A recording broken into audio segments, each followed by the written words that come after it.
Hello, I'm Brian Mckeon, partner at the JMB FLP. Today we'll be reviewing the following CNBC shows: Fast Money, Mad Money, and Options Action for the week of February 2nd to February 6, 2009.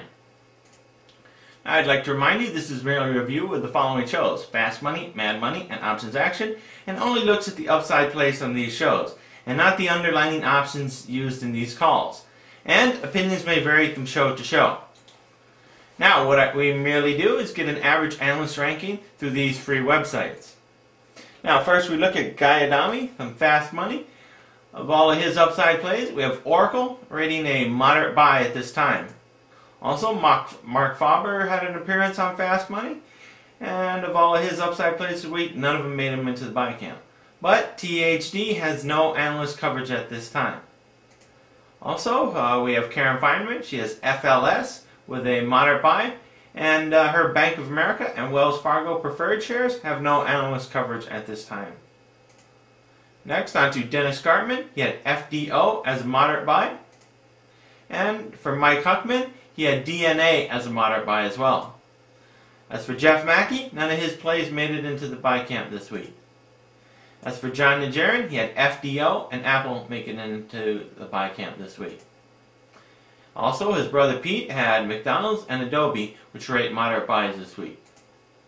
Next, Tim Seymour, he had Exxon as a strong buy, and he had Gold and Sohu as moderate buys this week. Next, Joe Terranova has IBM and Exxon as strong buys, and he had Walmart as a moderate buy for this week. As for Deborah, none of her things make it into the buy camp this week.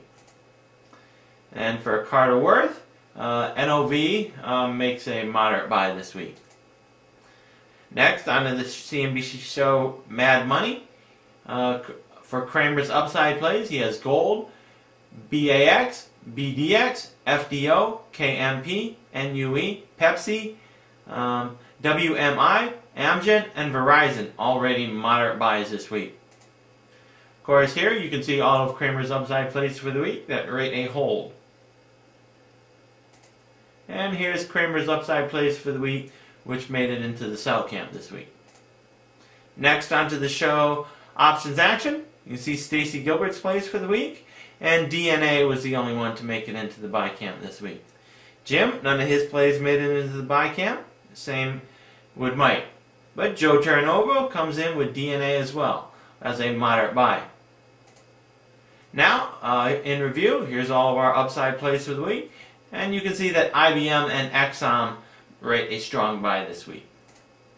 Now, again, I'd also like to remind you that all analyst recommendations are as of March 6, 2009. And I am not a licensed investment advisor, and the investments I am showing you today, what I'm doing for my friends and family's accounts. Also, I am not affiliated with CNBC or any of its affiliates, or any of the websites used to determine these rankings. And I currently own shares of Gold, IBM, and Morgan Stanley. So again, this is Brian Mckeon from the JMB FLP saying thank you and see you next time.